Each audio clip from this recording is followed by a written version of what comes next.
Bom dia, meus queridos. Estamos mais uma vez aqui de volta para nós concluir a segunda parte do nosso vídeo, certo? Para mim é uma honra estar aqui com vocês, concluindo esse trabalho, essa obra maravilhosa. Então, queria dizer para vocês nessas horas que são mais ou menos faltando 15 para as 4 da manhã. Então são esses momentos que eu estou aqui para estudar a Palavra de Deus, buscar conhecimento sobre um Deus poderoso que trabalha em nossas vidas. Então tem um verso muito interessante que eu sempre gosto de fazer esses comentários.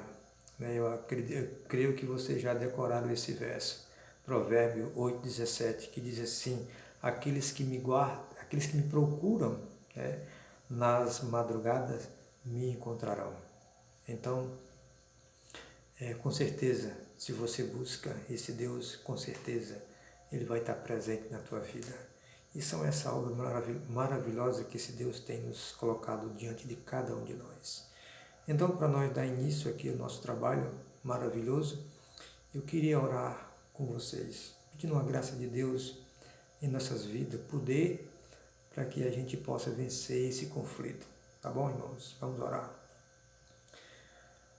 Senhor nosso Deus e Pai, nós queremos te agradecer pela vida ao despertar para uma nova manhã.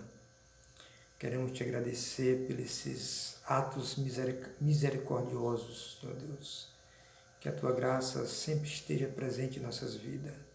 Queremos te pedir as tuas bênçãos sobre os nossos ouvintes que vai ouvir essa mensagem. Então, que o teu Espírito Santo possa atuar na mente deles e no coração, para que eles tomem as suas decisões ao lado de Cristo. Então, queremos te agradecer por essas bênçãos, em nome do Senhor Jesus. Amém. Então, meus irmãos, nós vamos entrar no assunto, Apocalipse capítulo 4, E nós vamos entrar nesse assunto muito cheio de conteúdo. Então, no vídeo anterior, nós paramos ali falando sobre que Satanás ele estuda os fenômenos naturais desse planeta. E nós entendemos que quando Satanás, quando ele foi expulso do céu, baseado em Apocalipse capítulo 12, e o versículo 12, que diz que ele desceu até vós, cheio de cólera, cheio de ira, porque pouco tempo lhe resta. Então nós entendemos que por esse texto, Satanás está irado com os habitantes dessa terra. Então quando ele se apoderou desse planeta, desse governo, quando ele negociou com Adão ali no jardim, e ele começou a liderar esse planeta, e o que ele trouxe foi miséria, foi desgraça, doença, peste, e é o que nós estamos vivendo nesses últimos momentos da história. Então, Jesus ele veio para nos trazer amor, graça. Jesus é amor e graça e misericórdia, baseado em João 3,16, que Deus enviou o seu único Filho para que todo nele crê e não pereça, mas tenha a vida eterna. Então Jesus veio esse mundo para nos dar vida e vida em abundância. Satanás veio esse mundo, esse planeta, para matar, roubar e destruir. É o que ele bem sabe. Então, meus queridos, concluindo aqui com o Apocalipse, capítulo 4, nós entendemos que Satanás, o poder, essa liderança está nas mãos de Satanás. Mas eu digo para vocês, por enquanto, porque a Bíblia tem uma promessa para mim e para você, baseado nesse capítulo 4 de Apocalipse, que Jesus está no santuário, ele está no trono, ele está sentado no trono, no seu trono, é de lá que ele manda os profetas, ele manda os homens santos de Deus para edificar esse planeta. Não pense que você está só nesse conflito, nessa guerra. Há um Deus que te ama, há um Deus que protege você e ele está de olho em cada um de nós. Então, convido você nesse momento para abrir a Bíblia no livro de Apocalipse, capítulo 4, versículo 1.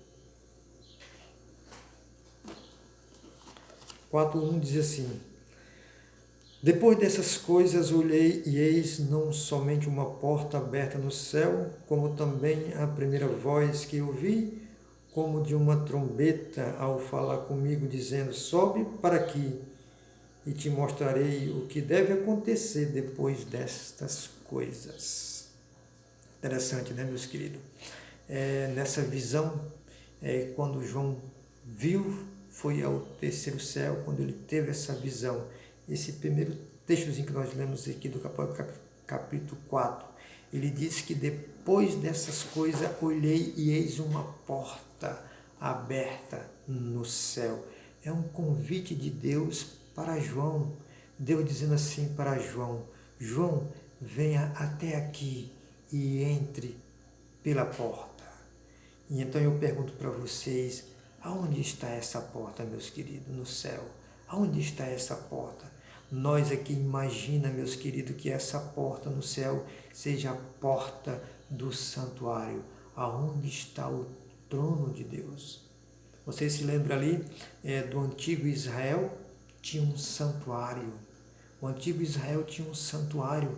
Lembra que esse santuário tinha 2 compartimentos, um lugar santo e um santíssimo. O lugar santíssimo, meus queridos, onde estava ali a arca da aliança, né? E na arca da aliança ela tinha um brilho, e esse brilho chamado que era Shekinah. Esse Shekinah era a presença de Deus, quando Deus vinha e quando Deus perdoava os pecados de todo Israel.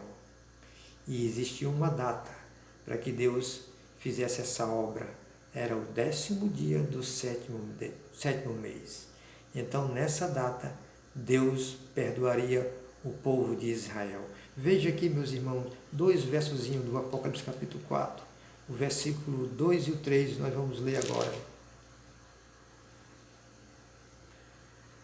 Imediatamente eu me achei em espírito e eis armado no céu um trono, e no trono alguém sentado, e esse que se acha sentado é semelhante no aspecto de pedra de jaspe e de sardônio, e ao redor do trono há um arco-íris, semelhante no aspecto de esmeralda, Interessante, meus queridos, que João viu aqui um trono, alguém sentado no trono, e ao redor do trono um arco-íris, O profeta Isaías também teve uma visão muito parecida com essa que João viu. Então, no livro de Isaías, no capítulo 6 de Isaías, e o versículo do 1 ao 3, o que diz? Diz assim: no ano da morte do rei Uzias, eu vi o Senhor sentado sobre um alto e sublime trono, e as suas abas das suas vestes enchiam o templo. Serafins estavam por cima dele, cada um tinha 6 asas, com 2 cobria o rosto, com 2 cobria os pés, e com 2 voavam. E o versículo seguinte dizia assim: Santo, Santo, Santo. No hebraico significa Kadosh, Kadosh, Kadosh. É uma expressão aqui, meus queridos. Deus Pai, Deus Espírito e Deus Espírito Santo. Oh, maravilha, nós ter esse conteúdo da palavra de Deus. Agora João viu no trono um arco-íris, meus irmãos. O que é o arco-íris? O arco-íris, meus queridos, é um sinal de uma aliança de Deus com os seus filhos. Estão lembrados ali? Quando Noé pregou 120 anos para uma nação corrupta. E então aquele mundo desabou com água. Aquele mundo chegou ao final. Deus exterminou aquele mundo com água. Então não poderia chover. Quando chovia, as pessoas tinham medo da chuva, achavam que o mundo ia se acabar com água. Mas na sua misericórdia, Deus colocou esse arco-íris, dizendo para o povo, dizendo para os filhos de Deus, que não tivesse medo, não se preocupasse, que aquele arco-íris era uma aliança. uma aliança que Deus estava fazendo para que o mundo não ia se acabar mais com água. Que Deus poderoso, que Deus maravilhoso que nós temos. Esse Deus é amor, baseado em João 3,16, que Deus deu seu Filho único, para que todo nele creia e não pereça, mas tenha vida eterna. É esse amor que nós temos desse grande Deus. Né? E o que significa esse arco-íris, meus irmãos? Esse arco-íris é uma ilusão de ótica. Né? Você se aproxima e de repente ele desaparece. Não é assim? O arco-íris é uma ilusão apenas, é uma ilusão de ótica, apenas uma junção da água com a luz do sol. Interessante, meus irmãos. Tanto se você tiver em sua casa aí uma torneira aí, ou uma mangueira, essa mangueira, se você pegar a água e joga assim em direção ao sol, você vai ver refletir a água e as cores do arco-íris vai aparecer. Então, o arco-íris é a junção da luz, né? E com as gotas da água, quer dizer que é o prisma da água. Qual é o significado desse arco-íris ao redor do trono de Deus? Assim como o arco-íris se une por causa da luz e da água, o Salmo 97, o versículo 2 diz que a justiça e a misericórdia de Deus são a base do trono. Então o salmista diz aqui, no Salmo 97, o versículo 2, disse que a base que é a justiça e a misericórdia de Deus é a base do seu trono. Não é interessante, meus queridos? Nós saber de tudo isso, que maravilhas, louvado seja o nosso Deus. E o Apocalipse capítulo 4, e o versículo 4, o que diz? Vamos ler aqui? O versículo 4 diz assim, meus irmãos: ao redor do trono há também 24 tronos, e assentados neles 24 anciões, vestidos de brancos, e cujas cabeças estão coroas de ouros. Quem são esses 24 anciãos que estão ao redor do trono, sentados também em tronos, meus queridos? Eles estão vestidos com vestiduras brancas e coroas na cabeça. O que significa essas vestiduras brancas e essas coroas na cabeça? Então, quem trata bem desse assunto é o apóstolo Paulo, quando ele fala ali em 2 Timóteo, no capítulo 4, versículos 6 e 7. Então o apóstolo Paulo diz assim: combati o bom combate, completei a carreira, guardei a fé, agora está preparada a coroa da justiça, a qual o Senhor me dará naquele dia, não somente a mim, mas todos aqueles que professam essa fé. Então, coroa na Bíblia significa vitória, meus irmãos, vitória.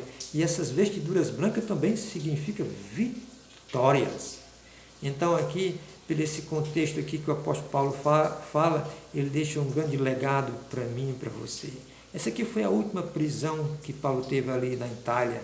Ele estava preso numa masmorra, e ele reconheceu que chegou o final da sua carreira. Mas Paulo deixou um legado muito grande para mim e para você.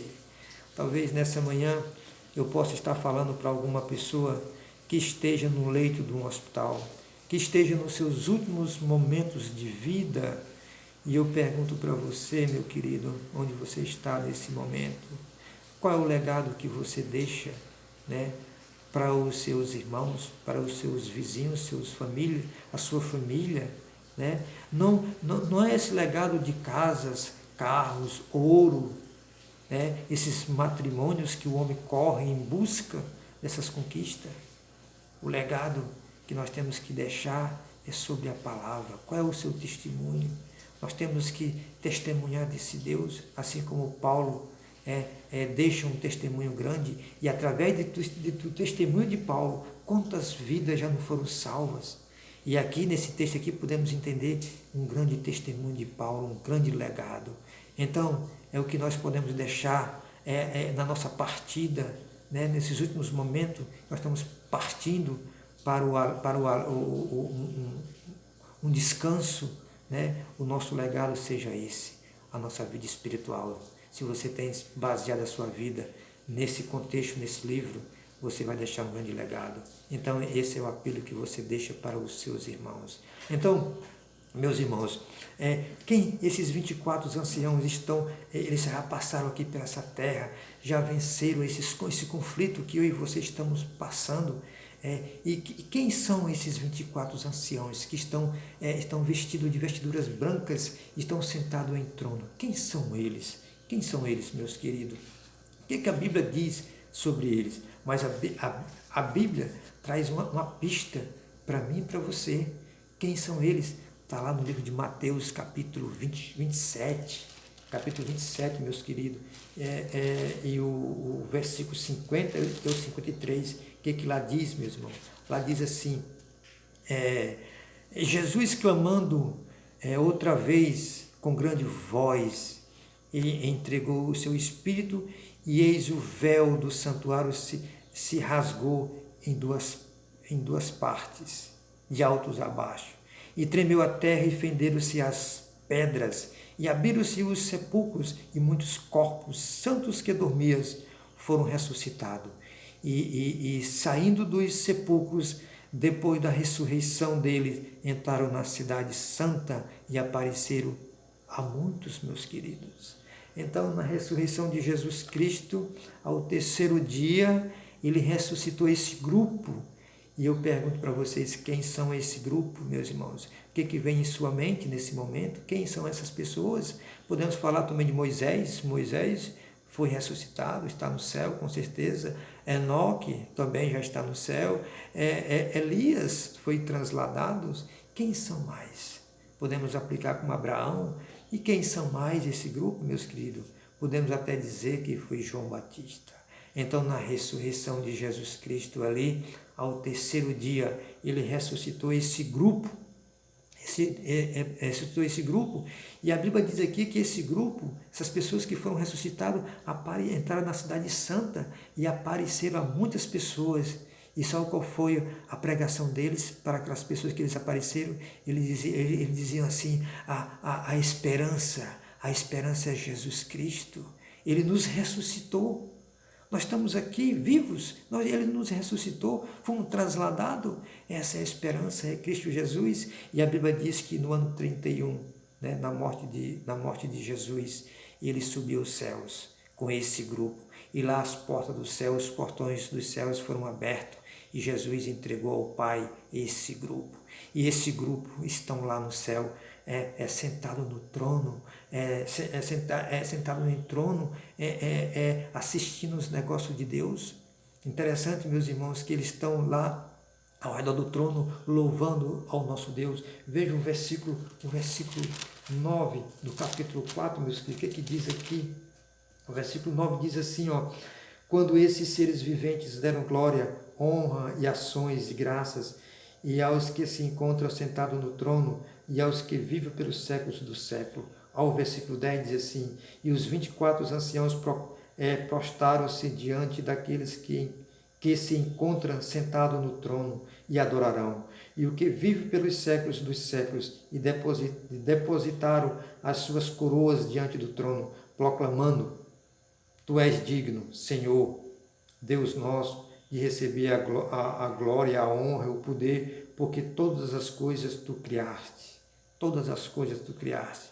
Esses 24 anciões estão no trono, ao lado do Criador, e eles estão louvando, estão exaltando o nome do Senhor, dizendo assim, Tu és digno de receber a honra e a glória. Por quê?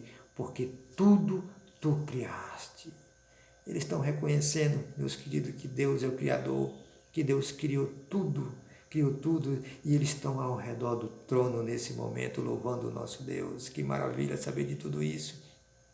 Aí está Deus no trono, e ao redor do trono 4 seres viventes. Esses 4 seres viventes nós vamos abordar em outra oportunidade, meus queridos. Então, esses 24 anciões estão assistindo os negócios de Deus ao lado do trono do Deus Todo-Poderoso. E o que acontece nessa cena litúrgica?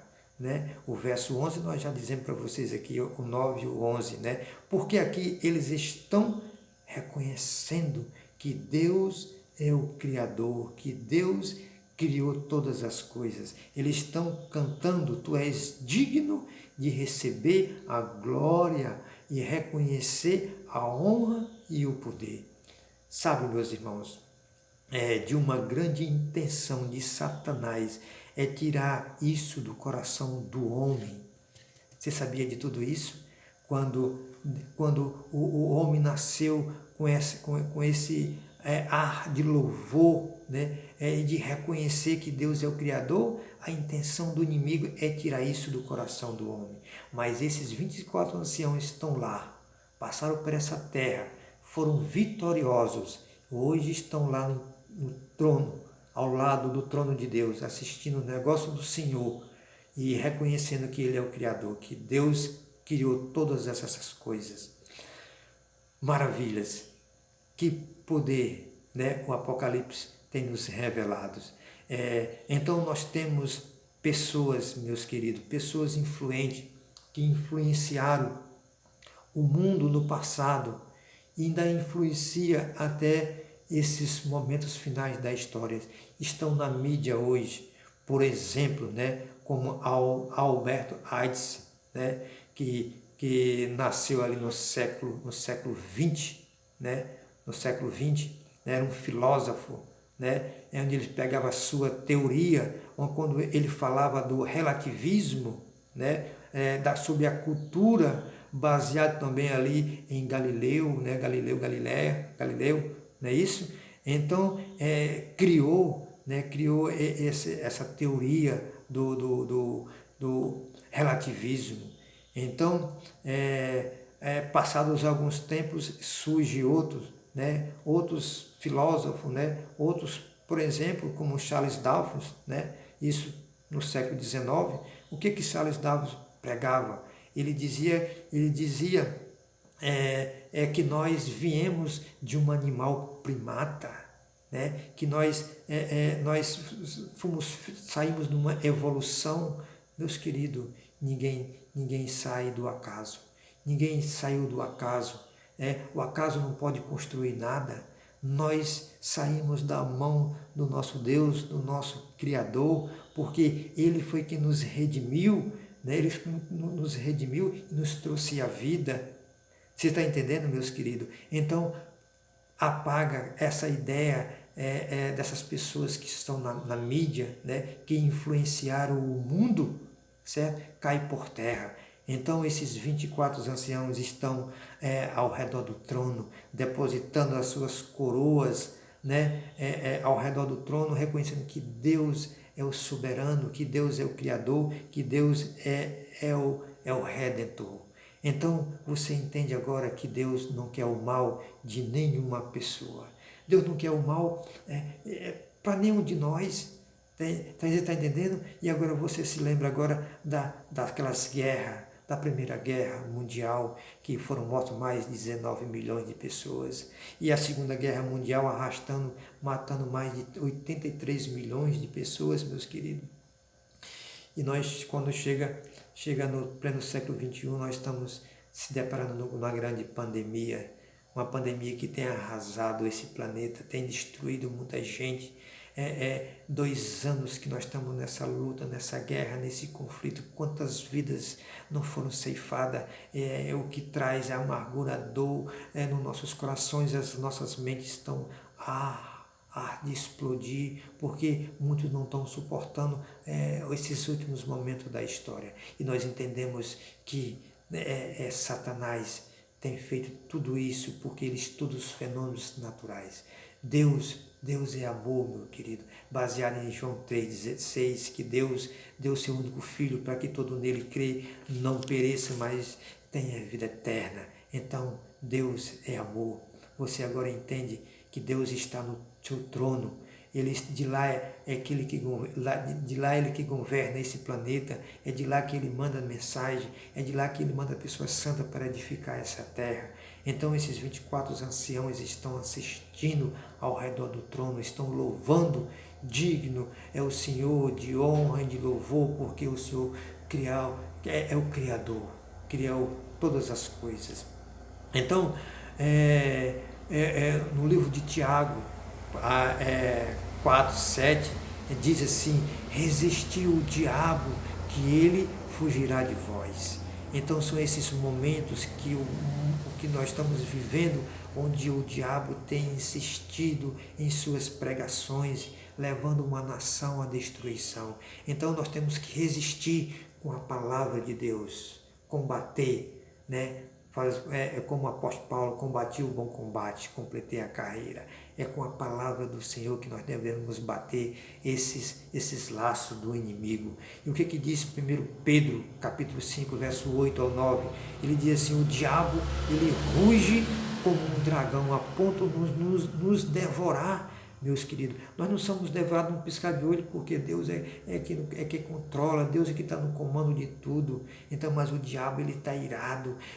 Apocalipse 12, o versículo 12, a Bíblia diz que o diabo, ele desceu até vós, cheio de cólera, cheio de ira, porque pouco tempo lhe resta. Então, ele sabe que pouco tempo lhe resta, não tem muito tempo. Então, é por isso que ele está fazendo de tudo para que as pessoas se percam. Mas o apelo de Jesus hoje, nessa manhã, é que você tome uma decisão ao lado dele. Tome uma direção correta, certa, ao lado de Cristo. Eu pergunto para você: qual é a sua decisão ao lado da verdade nessa manhã, meus queridos? No livro de Marcos, capítulo 16, o versículo 16 diz assim: aquele que crê e for batizado será salvo. Então aquele que não crê e não for batizado não será salvo. Então aqui o livro de Marcos está dizendo: aquele que crê e for batizado será salvo. Você já tomou essa ideia pelo batismo? Se você não tomou, procure uma igreja adventista. Nós estamos por aí. A igreja está espalhada nesses 4 continentes desse planeta. Existe essa igreja. Essa igreja é uma igreja, nós somos uma igreja porque nós somos uma comunidade. Adventista é porque nós pregamos o último advento, o último advento, que é a volta de Jesus. E o 7º dia é porque nós descansamos nesse dia. Então, meus queridos, procure uma igreja adventista do 7º dia e procure pela uma liderança e procure dizendo: eu quero me batizar nessa igreja. Então essas portas estão abertas para você. Então o apelo de Jesus é para que você tome uma decisão ao lado de Cristo, meus queridos, nessa manhã, baseada ali em Apocalipse 3, 20, que ele diz assim: eis que estou à porta e bato. Se alguém ouvir a minha voz e abrir a porta, eu entrarei por ela e cearei com ele e ele comigo. Esse é o apelo de Jesus para você nessa manhã. Esse Deus está apelando no seu coração para que você tome a sua decisão ao lado dele. É tão difícil, meus irmãos, tomar uma decisão.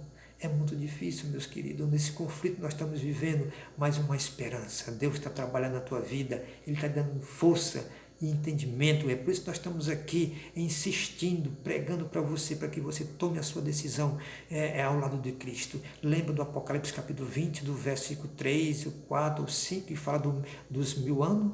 Esses 1000 anos, meus queridos, umas férias que Deus está te dando para que você passe ao lado dele, ali no trono, junto com esses 24 anciões sentados em tronos. Você também vai sentar em tronos, meus queridos. É a promessa de Deus para mim, para você, porque ele diz: assim como eu me assentei no trono do meu Pai, assim todos aqueles que estiverem juntos sentarão em tronos. É a promessa de Deus, que Deus tem para mim e para você, meus queridos. Então, por que não tomar a decisão ao lado de Cristo? Há 1000 anos, há um milênio para mim e para você passar essas férias, né? O livro de Hebreu fala que é o sabático, certo? Se você nunca guardou o sábado, você vai guardar, porque essa aí é a conclusão dos 6.000 anos, e o 7º é o milênio.